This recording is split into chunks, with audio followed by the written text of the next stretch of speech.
संभाव्य महापुराच्या पार्श्वभूमीवर कुरुंदवाड नगरपालिका सभागृहात आपत्ती व्यवस्थापनाची बैठक आयोजित करण्यात आली होती।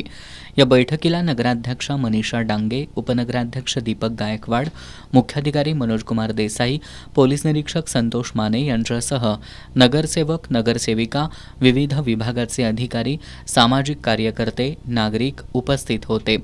यावेळी नगराध्यक्षा डांगे यांनी संभाव्य पूरस्थितीचा सामना करण्यासाठी नगरपालिका प्रशासन सज्ज असल्याची ग्वाही दिली। त्याचं पूर्णपणे त्या सूचनांचं 100% पालन केलं जाईल। साहेबांनी आता सांगितलं की जसं आपले इलेक्शनच्या वेळेस टेबल लावले जातात तसं त्या भागामध्ये आपण नोंदणीसाठी टेबल लावूया। ज्यांच्या घरामध्ये पाणी गेलेलं आहे, कोणाचंही घर नोंदणीशिवाय राहणार नाही याची दक्षता घेऊया।